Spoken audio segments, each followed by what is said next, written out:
Hello everyone and welcome to Off the Cuff, where the headlines come to light. And today our special guest is Special Agent in Charge, FBI Director, Mr. David Gelios. Welcome to Off the Cuff. Thank you. Glad to be here. Thank you for being here. This is long in the making. I think you've been trying to do this for the last couple of years. And now it's sort of on the onset of some changes that are going to happen. I think you've done such an amazing job being here in Detroit. Thank you. As we were talking earlier, why fix something when it's working perfectly and not broke? But you're off to a new assignment. I am. So I'm at the end of this month, I am retiring from the FBI after about 23 years of service. It's been an incredible career, but agents are mandatory to retire at the age of 57. That's agents, not our professional staff. So I was nearing that point. I would have reached it earlier this year, and I love working and I love this job, but I don't want to get to retirement and not be employed. So I took a job in the private sector. Well, and that's very young still. It is young, yeah. That's a really very young age to have that requirement in the FBI, and I wasn't aware of that until you educated me. Yep, and so I plan to work another 10, 15 years. So I'll start career number 2, and I'm moving to San Diego, California. Aww. Yeah, tough this time of year, right? Right, in -3-degree weather, Exactly. so you're heading out to sunny California. I am. Well, that's wonderful. And you know, you've had such an amazing run here in the Metro Detroit area, and you've really put your own touch, to the office and what you've done, and you have made a lot of friends. And that's hard to say for FBI around here. So you've made a lot of friends and created a lot of trust within different communities. And what's your reflection for the next individual that's going to come in? What would be the advice that you would give him? Yeah, the advice I would give, we all come in and we've had long careers as you enter the SAC ranks, and you understand the importance of our investigative mission, right? But the community outreach piece of what we do here in the Detroit field office, I think, is probably unequaled by most field offices. We spend a great deal of time, and it's all consistent with the philosophy that if you want to work productively with the communities you're trying to protect, it's important for them to get to know you. It's important, we like to say, you don't want to deal in a crisis with people that you have to work with for the very first time in the middle of a crater or in the middle of a crisis.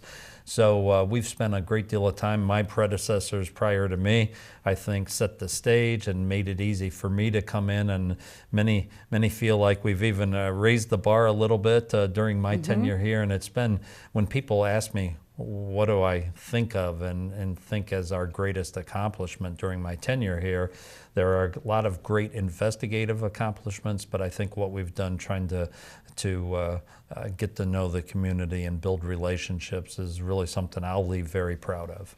And that was one of my questions to you is, what is the most memorable experience that you had here within the Metro Detroit area, and even in regards to different cases that you've dealt with? And I know the communications piece is really important. Yes.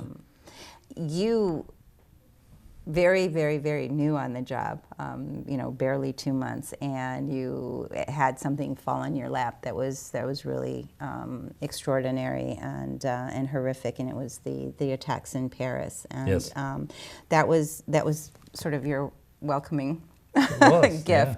So how did you focus on that, and how did you sort of manage the terrain, being a new SAC in the area? Yeah, that's a great question. And in a variety of my assignments, we've dealt with terrorism investigations, terrorist attacks around the world, and they always have impacts much broader than the exact location of the attack.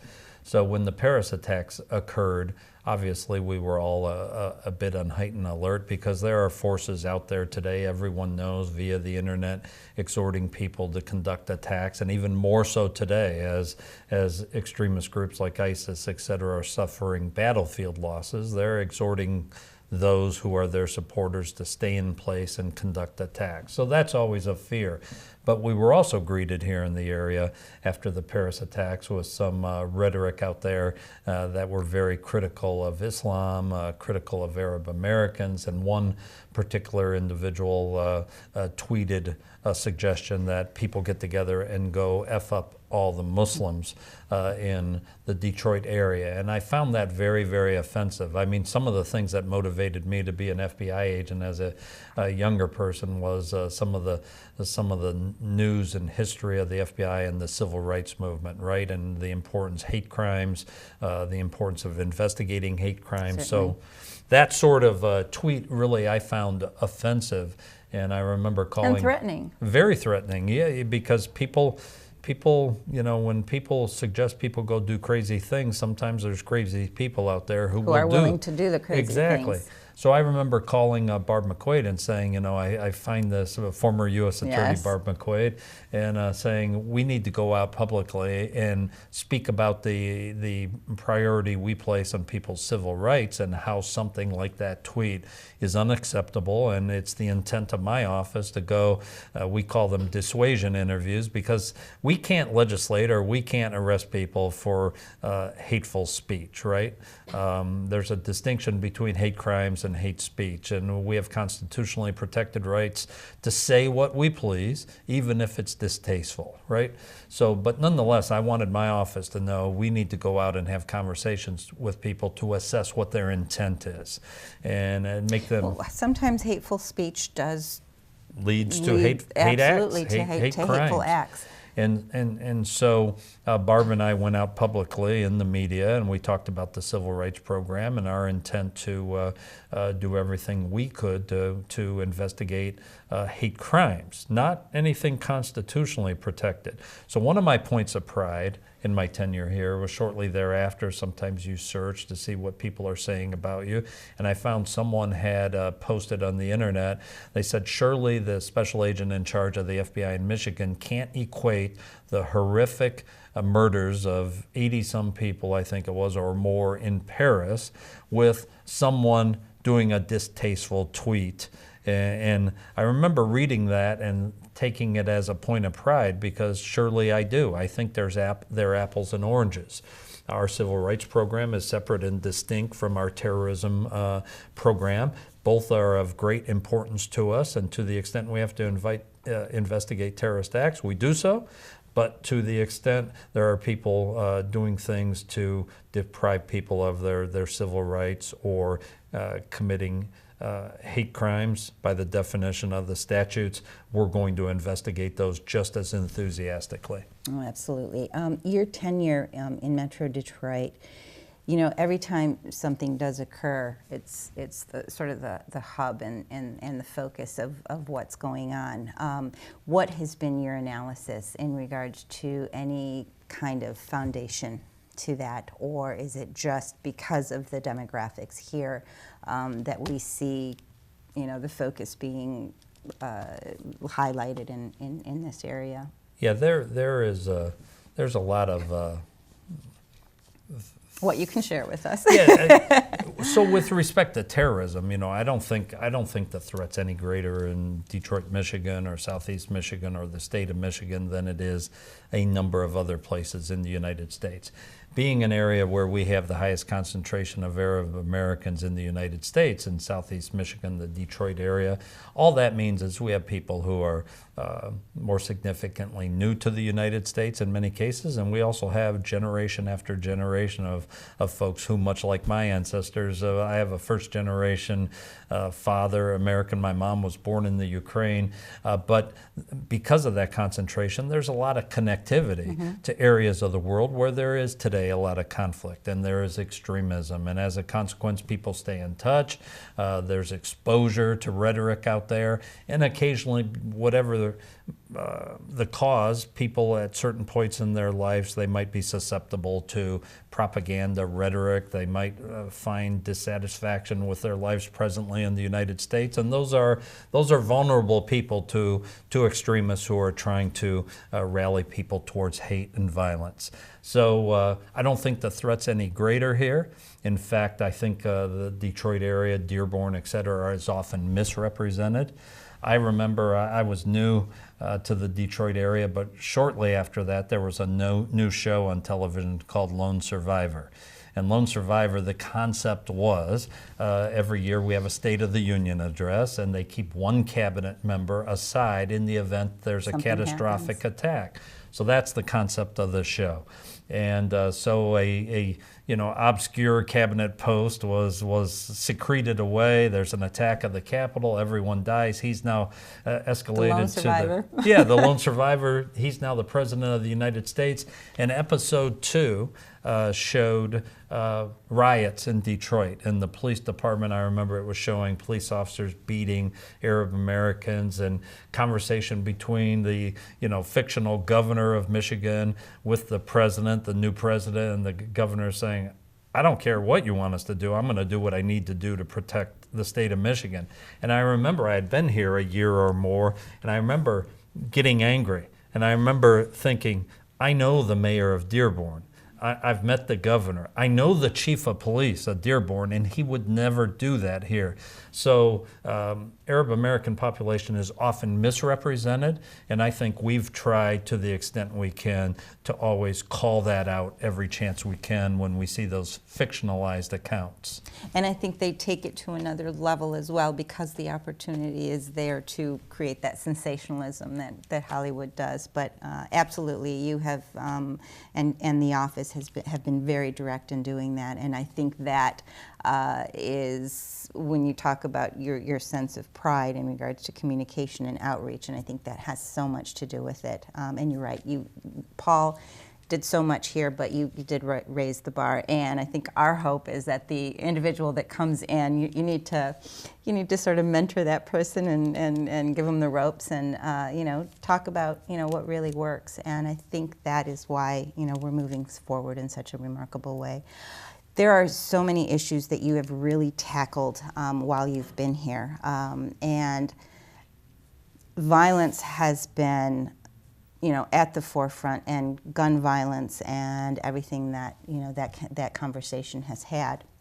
And I think right now, especially where I'm concerned, and I know here we always have a conversation, myself and Bob, who is our emergency manager, about gun violence and about how easy it is for individuals to get a gun. And now that we're sort of slating back on the credentials that you need to get a gun, and making it easier for those in mental health challenges, and also just the vetting process. And I know that's been very passionate with what you've been doing here. Where do you see that going, and how much more violence do we have to see before we look back, and rather than loosening those things, making them a little bit tighter? Yeah, as to gun laws, that's a responsibility of our legislatures, right? And the FBI, our job is to enforce the rules and the laws as they exist today, and to make sure background checks are done expeditiously and thoroughly. And the FBI has done a variety of things to try and make sure those gun checks are done more carefully, more thoroughly. And so we're not going to get into, you can talk to me post-retirement whether I have some views on the gun laws of the United States. Our job is to enforce the law as it exists. But doesn't it make it more difficult once we have those deregulations in regards to being able to get a gun? Doesn't that make your job a lot more difficult as well? Well, to the extent guns fall into the hands of people who are inclined to commit criminal acts and commit acts of violence, that certainly poses a problem for any law enforcement agency. But what I'd like to say is we have a We have a violent gang task force here. We have a violent crimes task force. And when I talk about task forces, your viewers may not know, but task forces mean we partner with local, state, and federal agencies. We come together and we have squads that work long-term criminal investigations of gangs. I'm proud to say that last year, when headquarters examined all the gang cases in the United States, investigations conducted by the FBI nationwide, 56 field offices, 2 of the top 30 identified in terms of their impact and accomplishment belonged right here in the Detroit field office. So it speaks to the good work. One of those cases is in trial right now in federal court, and there's actually in one of those cases down the road here going to be a capital murder prosecution related to that, which is unusual in a gang investigation. And our Violent Crime Squad is out with Detroit PD and our partner agencies throughout the state when it comes to crime, trying to address homicides and carjackings and rape to the extent we can help. And people sometimes get confused because there are certain things the FBI doesn't have jurisdiction to do, but where we have expertise to help locals and they can establish they need that expertise, there's been recent legislation that allows us to become more engaged in things that were traditionally more significantly handled by state and locals. Oh, absolutely. And I guess I definitely appreciate, our civil right and the right to bear arms, but I also appreciate the vetting process and to make sure that, those guns are in the hands of the right people and not making it easier. And I guess that is, that's a continued conversation, clearly. You have also focused on the opioid epidemic within Metro Detroit, and I don't think, in my memory, that we've always had an issue, absolutely, but I don't think it's been as prevalent and as dire as it is now. I mean, the suicide rate, the overdoses, and the prevalence of it being on the street and making it very, very easy to attain.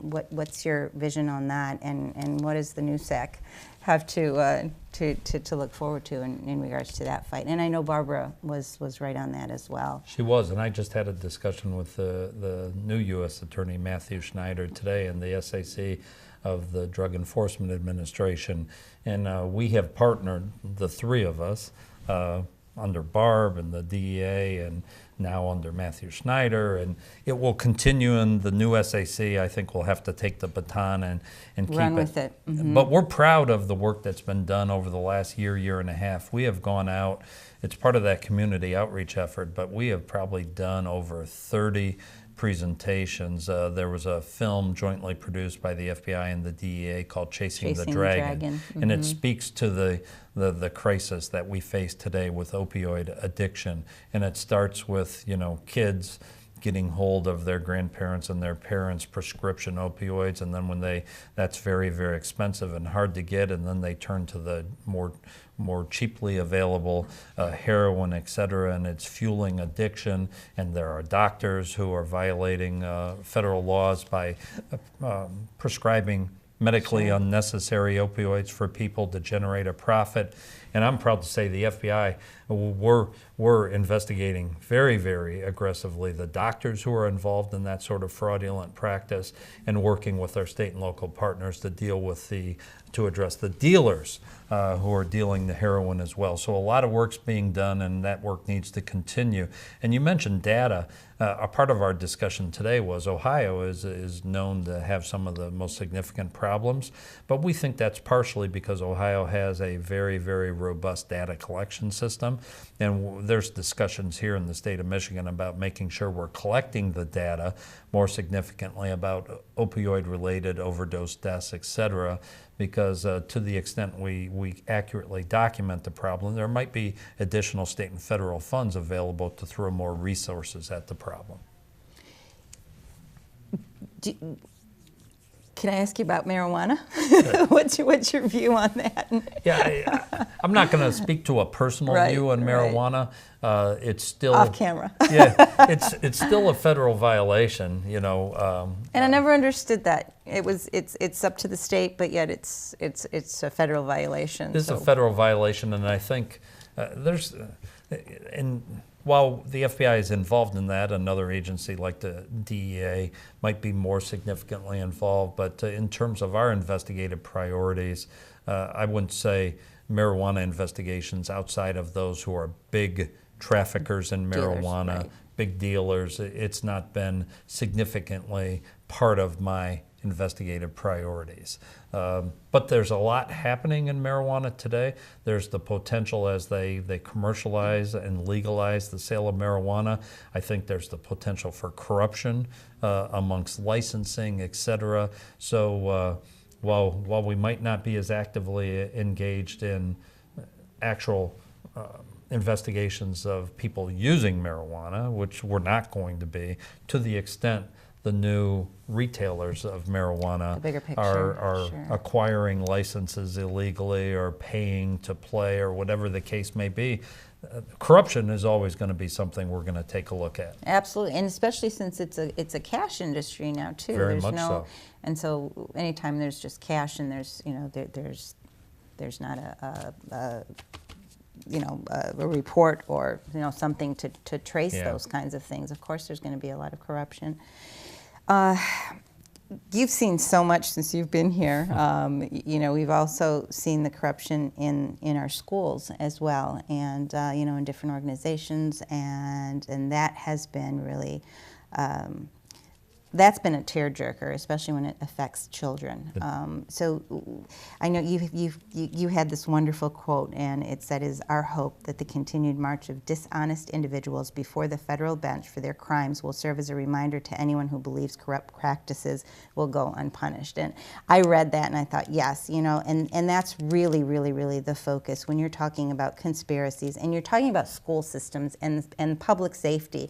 Those kinds of things, you have a public trust in, and when that public trust is disintegrated, that becomes an issue. And you went head on with that as well. did. So tell us about that, and you took them down. We did, and there's been we talked about corruption a minute ago, but our public corruption program here is really very, very robust, and we have done a lot of things I'm very, very proud of.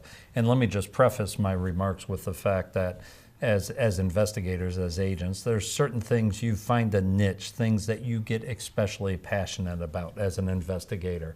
Well, pre-FBI, I was a high school teacher. Right, and a coach, too. And a coach. So I'm one of these, and we weren't paid particularly well, though, and oftentimes I would use my own income to buy supplies for the classroom because the school systems can support that sort of thing, what you ideally want in your classroom. So when I get here and we learn about principals conspiring with a supplier to do kickbacks, that ultimately takes supplies, takes funding away from the students who it's intended for, I found myself especially motivated. And I'm the leader of this office, but we have many, many people multiply me by several hundred, and they share those same passions. But your passion is the trickle-down effect, too, so well, you I have hope to remember so. that. and we were very, very proud to see the convictions. I think it was of 12 or 13 Detroit public school principals.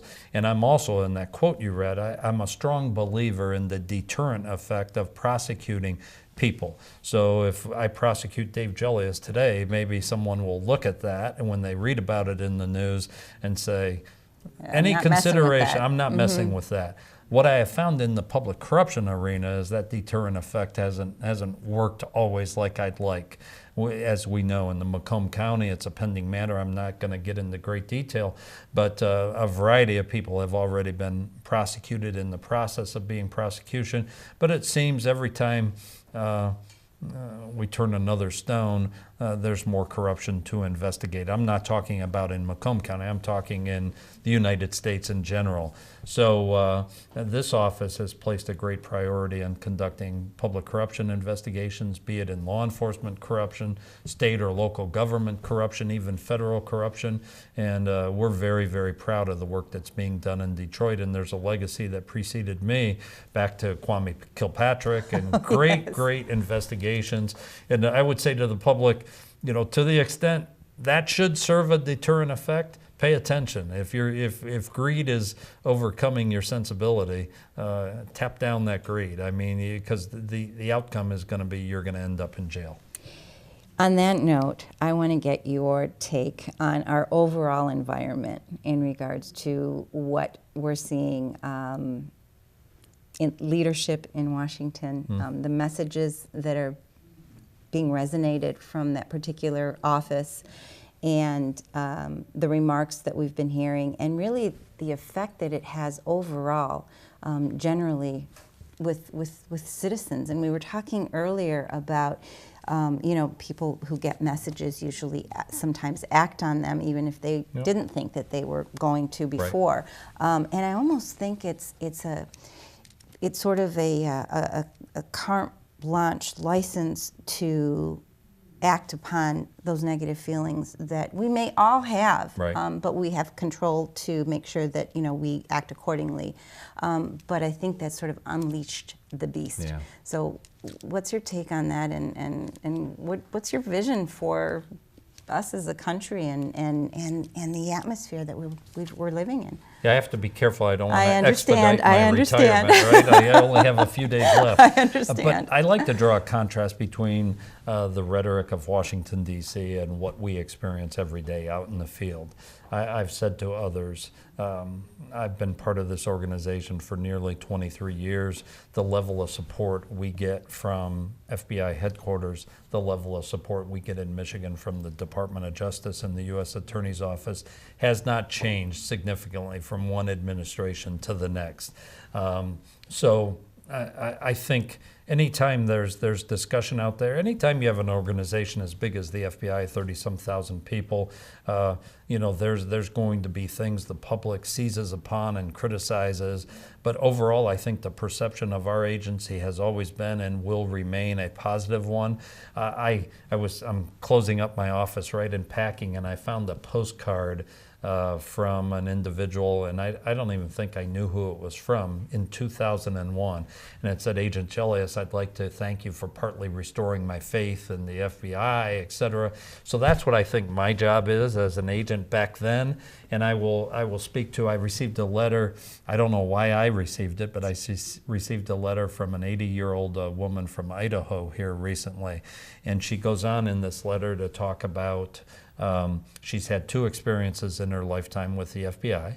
One was during the McCarthy era, and another one was when a relative joined the FBI and took her on a tour of the office and pointed out stuff very, very proudly. And she said, "That's the only two experiences I have with the FBI, but I can tell you my view of the FBI and law enforcement in general has never changed. You're the ones out there protecting us each and every day. I think the world of what you do," and she just wanted us to know that. I think that is generally how the public feels about law enforcement in general, and I like to think especially about the FBI. So our job is to continue to develop these community relationships, continue to investigate crime vigorously and be effective at that, and all the noise becomes background and people focus on the great work that the FBI does every day. I agree, definitely. Thank you. And you have, you've created a space where people can, create that safe space again. And when you think of the FBI, you think of, oh my goodness, they're out to get you or what have you. And that's that you're going to see that in movies and you're going to see that in reality. But having a space and filling that space in a positive way and creating that outreach, and I think that's really important. Getting to know those people and sort of dissipating that fear factor that's there. And hopefully, the individual that comes will do that. And maybe Washington can learn a little bit from our organization here in Metro Detroit. We are hoping to have a visit from new director Christopher Ray in April. Tentatively, he plans to come to Detroit. And directors have come to Detroit in the past and been very impressed, right? And we hope he will be introduced to the Detroit way of doing things. Absolutely. Well, we wish you the best in your new endeavor, and I hope you'll think about us when you're in 90-degree weather out there and we're chilling to the bone in -3, but I'm sure you're going to do fabulous work out in California, and I hope you come back and visit us. I absolutely will. And thank you so much for Thank being you here very on Off much. the Cuff. I really appreciate being it. here. And I appreciate your time. Thank you all, and have a wonderful, safe, productive day.